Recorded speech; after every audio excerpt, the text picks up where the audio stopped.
I'll be curious if he decides to go for the Axis build, but he's already leveled Boar. He does have a Buckler. Looks like he's even considering going mid. No, is it mid Ursa? No, it's mid base. It's mid Quap. Oh no, okay. It is mid Quap. Sorry, he's just got a shared Tango.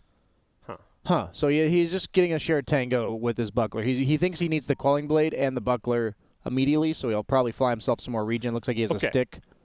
And there's also no regen on Aramis. I think if this is going to be the build coming out from Beastmaster, you might want to consider like a couple salves on Aramis or something, because if I see this on the Bristleback, I'm just going to be spamming W. Why is Bristle? What's Miracle doing? I saw him using quills. Yeah, he's got half mana. Okay, he's playing. Let's play this game. Let's handicap. Let's make it a bit more even. Say Nigma. We just meatboat them again. Oh no. He was doing it in case there was a hawk. Ah, that's why. Clever. That's why. Okay, I actually have done that myself. I was like, wait a minute, why would he ever spam quill? It's because it might have been a hawk there. Makes sense. It's a very common spot to scout out the high ground there. The Boar expires, so Miracle will not get that one as well, and he's already committed more than half his mana pool now. Not found any Boars, any Hawks. Yeah, and no GH gold, no doesn't XP. have any clarities or anything, so all he's got is those 2 mangoes. Well, Beastmaster could be happy with that. He's playing with the Buckler. You mentioned the low 2 armor of Beastmaster problem, but with the Buckler, he's got a bit more to play around. They're just going to have to bring out additional regen as soon as possible. Whoa, Quap. You use that Scream, you better get that range creep.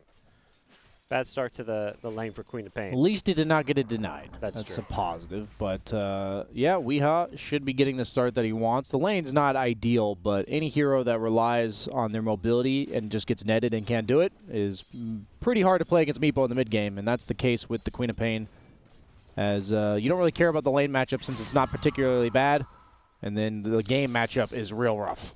I mean, you can feel, boom, the pressure's getting to him. He used another Scream and missed both CS with it. This time he'll get a few with the right clicks, but rough start for Boom against the Meepo. I mean, you got to be feeling some pressure when you're playing against Weeha's Meepo 2 games in a row. Yeah, the last game didn't exactly make you feel more confident, as the Chen is in the off lane. Pretty standard from Team Nigma when they have a GHIO. They just put their 5 position. Last game it was Witch Doctor. And Ursa picked up. The panel thought this Ursa might get kited a bit. It could be a bit tough for Shad. Do you share some of those concerns? Yeah. Could be off to a good start, though, with the Orb of Venom slow. First Blood going to go the way of Viking GG. They caught Kuro out of position. The lane does seem nice, but past that, he's going to have to snowball pretty hard. The fact that he's not against Bristle in lane's really good, because I think Bristle's a pretty hard counter to Ursa early on in the game. But if he can get that momentum and maybe get like an early Mask of Madness or even just a Vlad's on the Beastmaster and they get that Roche denied to Meepo, I think that could be a huge impact that this Ursa has, and I think is part of why they picked it. Okay. Yeah, we'll see if they can set that kind of a tempo to get control of this game, control things like Roshan, or if Nigma's going to have something to say about it. I do like their draft against Meepo this game way better than the first game, but it's not exactly good. It's just better. So they had the damage issues from the IO sustain, and this time around they do not lack burst damage. So if they manage to catch the IO even briefly, he should definitely go down quite quickly. It's always this trade-off, because generally the heroes that can threaten Meepo and have the burst damage are a lot squishier. Heroes like Queen of Pain. Like, on paper, it's not the best Queen of Pain game because, yeah, the Meepo does counter her, but I kind of agree with you that it feels nicer that they actually have ways to threaten Meepo and that he will have to play a little bit carefully. Yeah, Spearbreaker is pretty hard to play Quap into as well, so I think he'll probably go Yule's first item. It deals with the net as well as the charge. One of the few mobility heroes, unlike Puck, for instance, that can just not deal with Spearbreaker at all charging you. I think you can ult him now, because the knockbacks usually cancel charge, but that doesn't really feel good either. Yep. Seeing how this lane stage has begun, anything standing out as far as a lane going how you didn't expect, or do you think either team's maybe more happy than they should be with these lanes? I think Meepo, like, winning as hard as he is in terms of CS is a bit surprising. I didn't think he was supposed to, like, lose the lane, but him having 7 more CS, even if some of them are neutrals, I think bodes really well for the pace of the game for Nigma. I thought he would kind of get, like, down by 3 or 4 CS at this stage and then pull ahead, and that is not the case so far. Now he's got the double Meepo, so he'll be jungling as well as laning. Yep, and just pushing it out. He's not going to deal with this co-op because you're going to. If you're a hero that out-farms your opponent and he out-harasses you, all you do is just shove the lane as quickly as possible and then get out. And that's exactly what Weehaw is doing. And with as double he gets a haste. Meepo, Yep. yeah, he can control all the runes, so Quap unlikely to be able to get much out of a bottle. But does have the bottle. Bottom lane. Yeah, nice control. two-hero cast. Mind control forced to charge and then Maybe run. TP home, but he just dives on Shad. Yep. Shad's showing some prowess on this Ursa as he's found himself a couple kills in the lane. He's having a great time. And up top, Beastmaster doing okay. 20 last hits, hasn't been completely run over by the Bristleback. Kind of surprised by that. They're kind of on even footing right now, at least. Nice stroke of fate for the Grimstroke, securing some of those neutral last hits as the 5-minute bounty runes come up. Who's going to be picking up what? He is a full level behind Miracle, though, so that's worth considering. Miracle will not chase into the Inkswell stun, as it looks like Queen of Pain will come back to secure the bounty rune, which will refill her bottle, which is something that was going to be difficult to do with the power runes that Meepo was controlling. Boom, almost hitting level 6. Armis might be in some trouble top, as he actually just TPs immediately. Is he going to go down? No, not even close. I'm always impressed watching pro players when they... I feel like so often you see those TPs where they're on 20 health, one right click short of going down, and they know they can TP. Yeah, they just know it's going to be really close, and it's the odds of them surviving is worth the TP. And that's just a lot of experience, I think, knowing matchups, how much damage those heroes are able to output, how tanky your own hero is. Yeah. And even when you say they know it's going to be close, I feel like more often than not, we see them survive. He charged into the Ursa. I think he's just dead. Yeah, he is. Huh.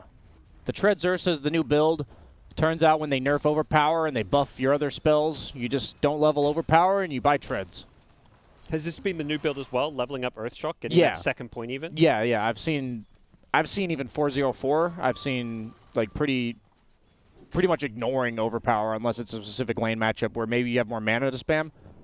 Like you're against a hero that gives you stick charges. Gotcha. But since he now has the wand finally, you just can't really afford to have your Q and your W early. So you choose one or the other, and that value point in the Q is better. Both so you end up going top. 2 points as boom. That's a nice gank. There's a charge coming though. Mind Control know if this also is had good his for eyes set Toby, on though. this top lane. Yeah, Toby's committed hard Excuse me, into this tower. He quit casting for this, and he's dead. Well, at least he's got a backup career waiting for him, you know. Doesn't work out. Sure. We'll make the old player into caster transition that you're all too familiar with. Whoa, whoa, whoa. Yeah, you're right. That wasn't a flame, you know. If I'm flaming you for being a caster, I'm flaming myself here. True, you know? true. It's a step up in the world, Brian, you know. It's, you know, we're really the people that matter here. Yeah, exactly. That's why everyone's watching these games. Yes. Not because Miracle and the rest of Team Nigma. No. That's how I help myself sleep at night, at least. As Weehaw is not actually at the top of the net worth. I figured he would be. It's actually the Ursa. So maybe if Chad, or Shad, he's going Basher first. I wasn't sure if he was going to go the Mask of Madness build for the damage output, and you can usually afford to tank the damage when you're in your ult, even though you're taking minus armor.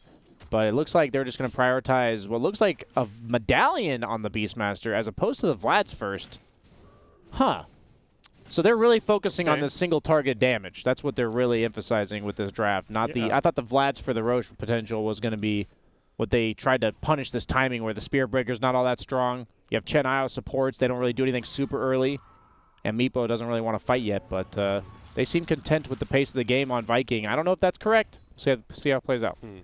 Even some of the other items, like you see the self-sufficient items like the Helm of the Dominator or the Necro Book being passed over for this one. So really going all in on some early game pickoffs, Roshan, single target like you mentioned. And we'll see if it pays off, as it does feel like Viking GG are going to have some pressure on them to get things moving with this good early start of theirs.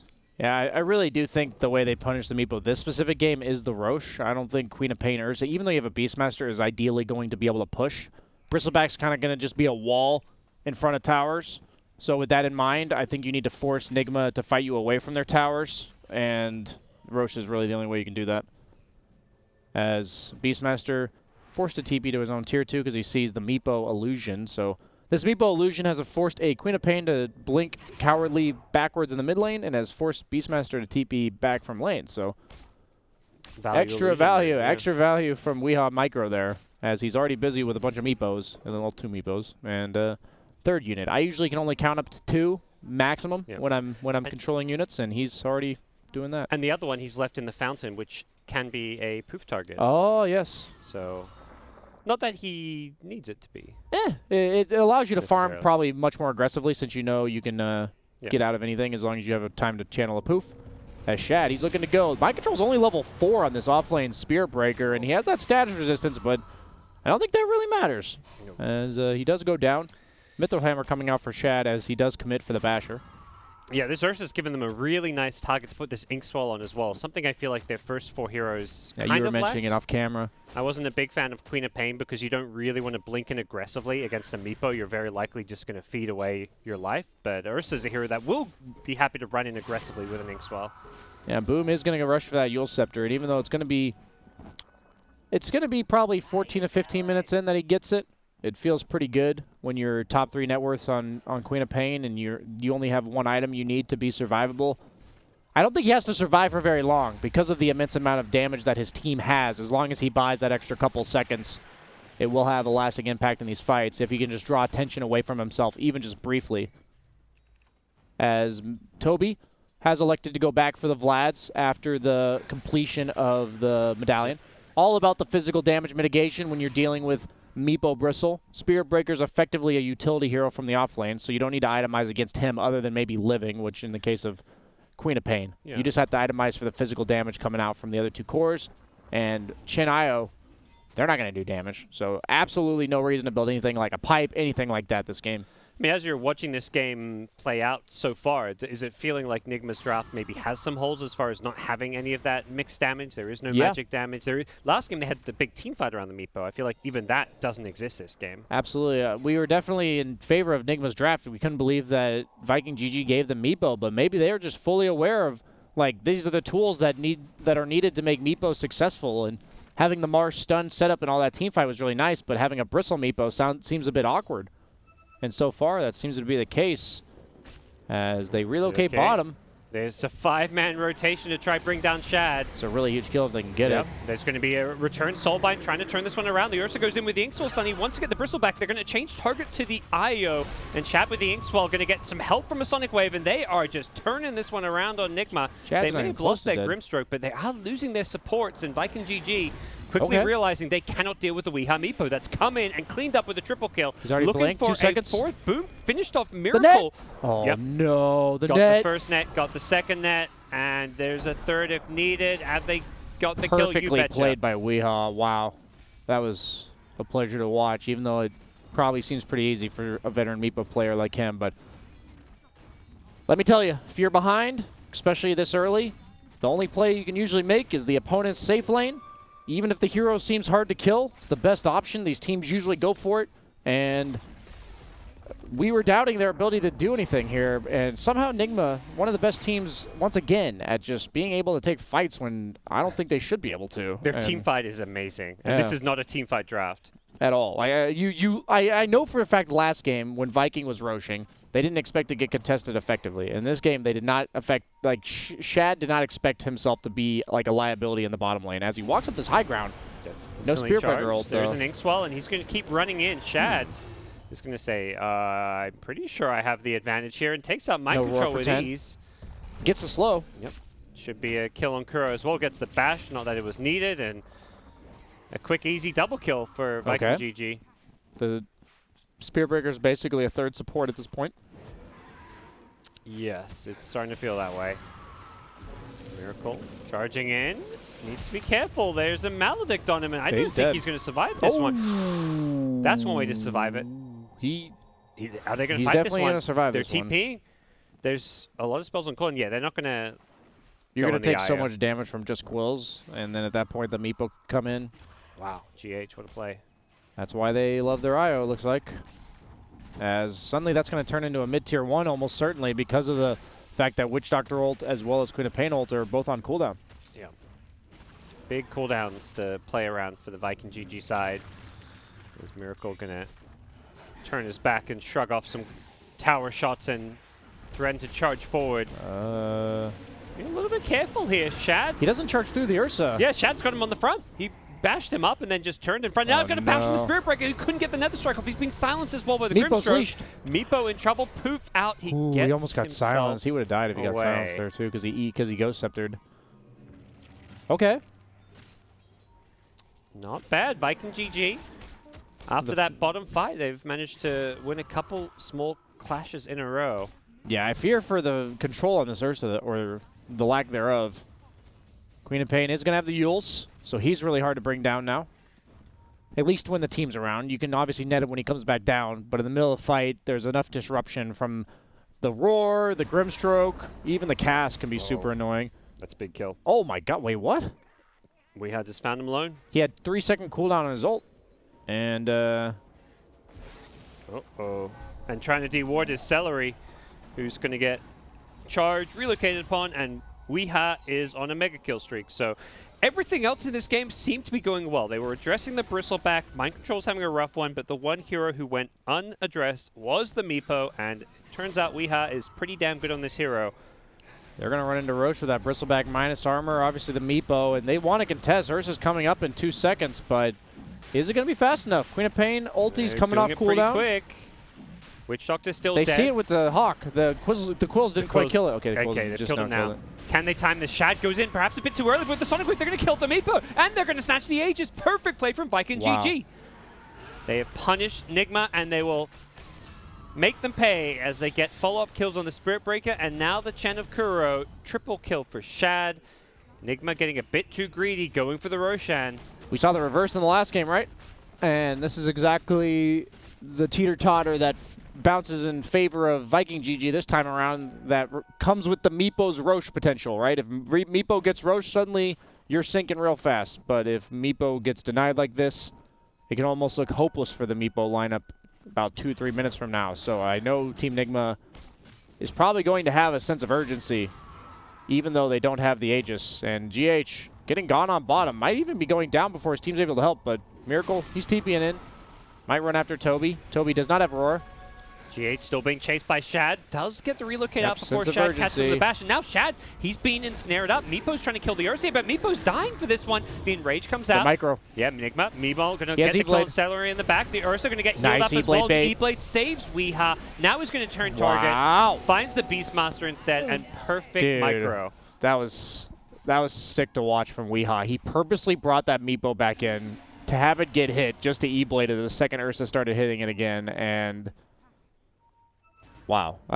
You can tell they know how to play Meepo, right? Yep. Like, they know that if they wait even 2-3 minutes, this game is going to be a disaster. Ursa's probably going to feed on anyone that's by themselves.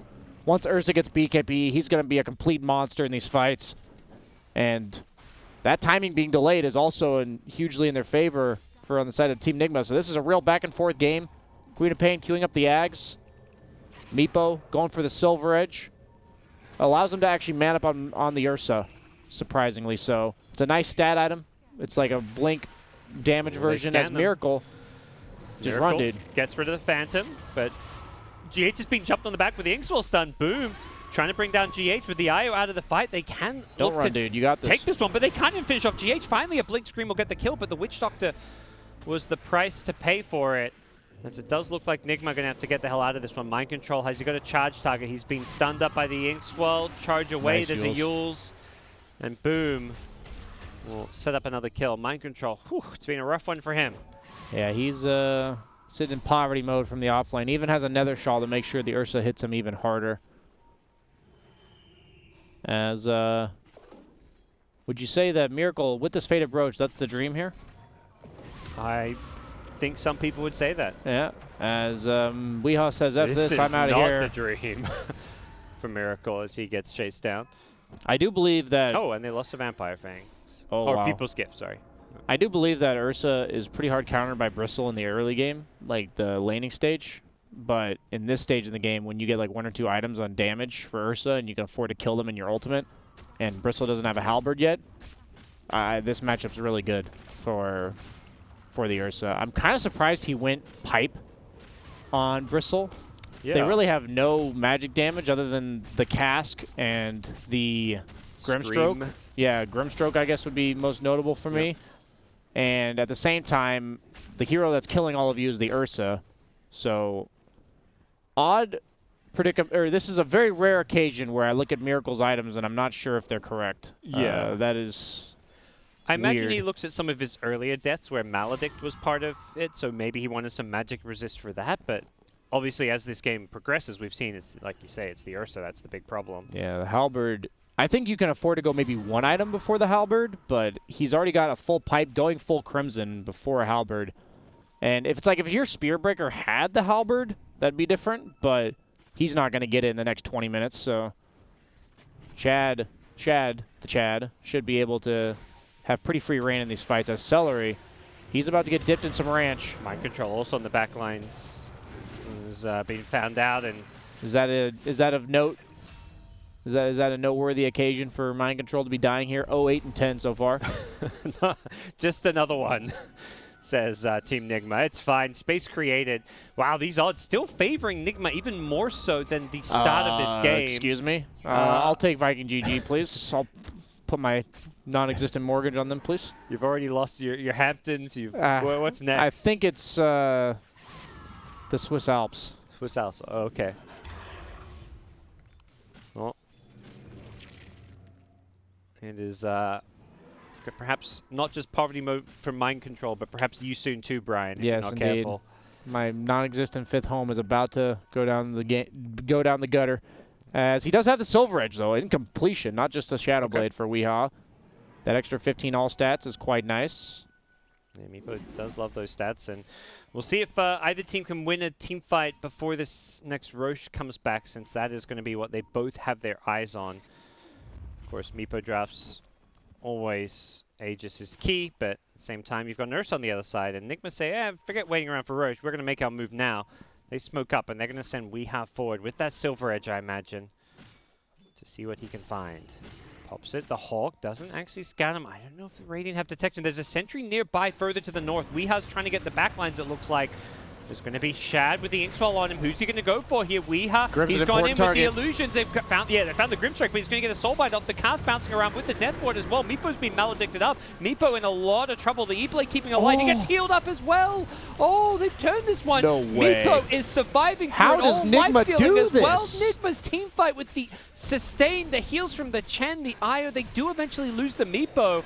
Toby getting chased down here. He's in some trouble. It's Miracle who's dishing out the damage. That looked like an absolute disaster for Nigma, and they just went 3 for 2. Yeah. Is that actually a win? That's the question, though, because Meepo is really your only carry with the way Miracle is itemizing. Instead of going for any Halberd at all, he has elected to just enable his Meepo as much as possible with this full Crimson, full pipe, queuing up the AC as Chad. He has no BKB. And you still have ult on Spearbreaker, forced to ulti preemptively on Ursa. We're in a replay, but Shad is getting gone on in the game.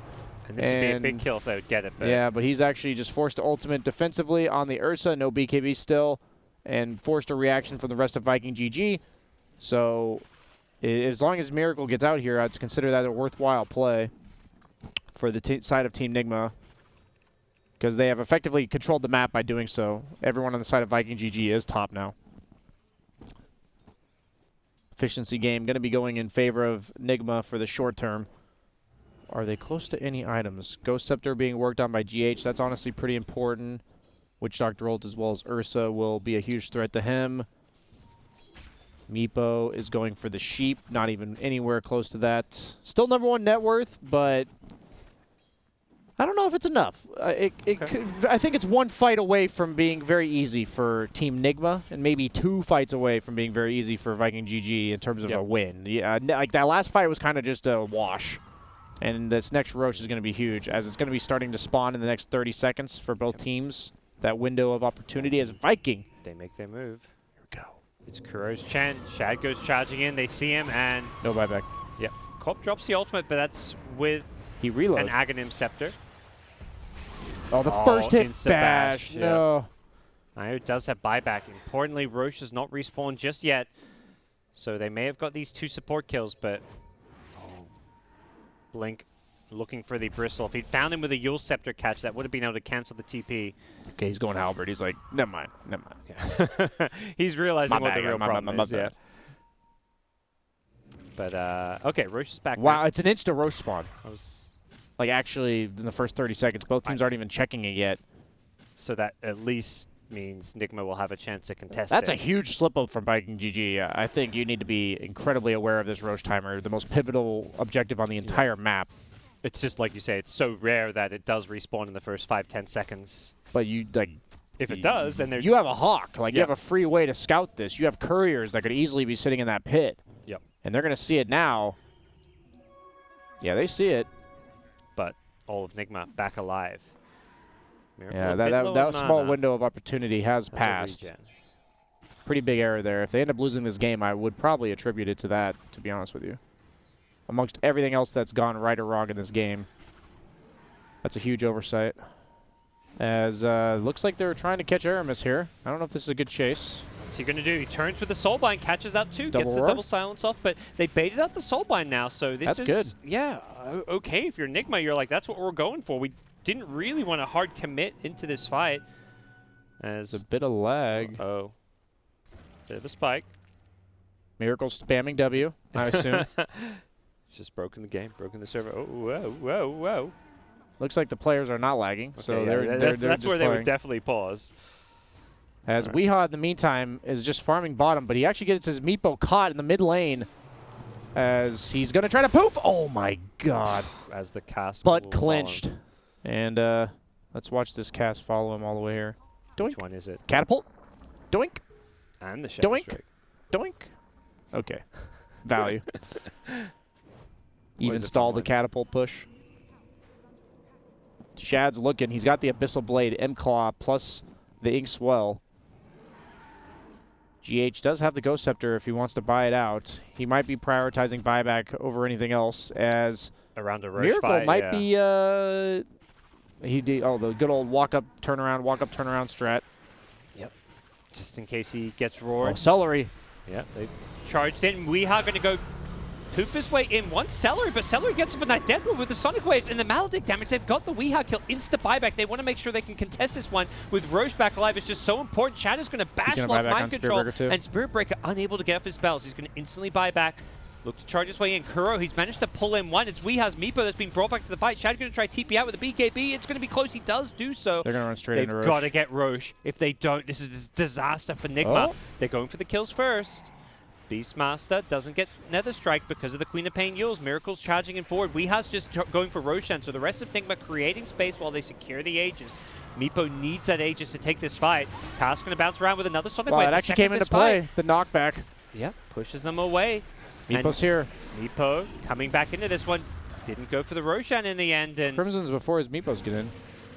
Miracle. Nice Maledicted up once again. The Halberd proving to be annoying to deal with for the Ursa, as Miracle going to go charging. And boy, he's going to be careful if Fury Swipe's adding up, but they're kiting this Ursa. The Ursa does have Enrage, but without the BKB, he's still in some trouble. He's been ensnared up. There's going to be more ensnares to follow this, and with the Enrage wearing off, he is going to go down. Does not have buyback, and the chase is on. They want more. They get the Grimstroke, and Meepo will destroy your base so fast if you're not careful. Miracle's just going to go diving in. Toby's got no real good escape. Forces a buyback from the Grimstroke. They want the Queen of Pain now, but with the defensive Yules, they're not going to chase and overcommit. Roche still has not been claimed.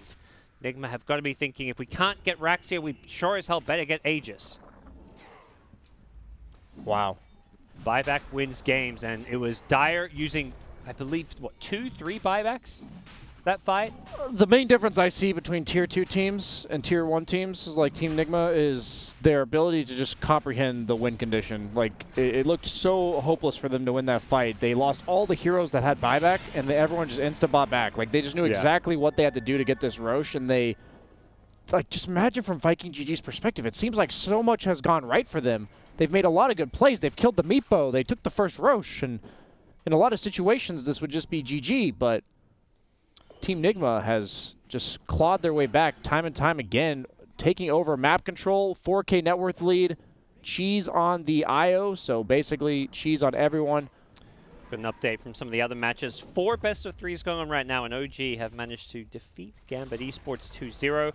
This impacts this series as far as the results go, because Viking GG to get second place in the groups now have to win this series because they have the head-to-head matchup win over OG. So if they win this best of 3, they will be second place despite the same record as OG. But winning this series is now the tough part. Yeah. Step 1, win this game. Well, they're Nigma almost has sheep. In for a tough one. They've got the second game in a row. It's Weeha's Meepo causing them all kinds of problems. And now Miracle is well and truly kind of come online with all his armor items, the halberd as well. That's nice and juicy. It might help him approach the fight from a different angle so that he can assassinate the IO. Who does probably have a Ghost Scepter coming out? Yes. Yeah. So that's pretty important that he kind of ambushes GH if he can, because if that Ghost Scepter pops, that is 4 seconds of invulnerability. GH holding onto the cheese as well, so wanting to have that burst heal for a teammate. Sonic Wave being used just to clear creep waves. It's an Ags, though, so low cooldown, 40 seconds. It actually has the cooldown reduction as well, so it's more like 35.2. Quick maths. Actually, I just looked at the cooldown number. Miracle. Getting going on the Maledict. The cask is going to bounce off the IO tether, and they could be in some trouble. Yeah, use the cheese instantly, though, could pay the price for this one. He's got the Ghost Scepter. He'll keep him alive a little bit longer. He's still got it. It was just the Chen heals. So GH is baiting them in, and Shad, he's committed his BKB to this one. He's going to turn and run. He can't fight even with the BKB. Charge forward, going to stun up 2 on the backlines, and Queen of Pain goes down. Centaur stomps to chain stun the Queen of Pain. That looked like a cheese. Miracle literally went from like 20% to 90%. That's Chen for you, I guess. Well, Chen with IO. The heal is absolutely insane. Miracle going to get E-bladed up, but he's still A-OK on the front lines here. He's keeping them in the fountain while the Meepo's going for the tier 14 Fury swipes. 15. It's going to be close. Ursa hits for a bonus 500 to get you Miracle. Down, BSJ. Wait, Weeha's just killing the tier 4s. Now he's killing the throne. Bristol's keeping them in the base, and they're just going to end this game. It's over. Wow. Wow.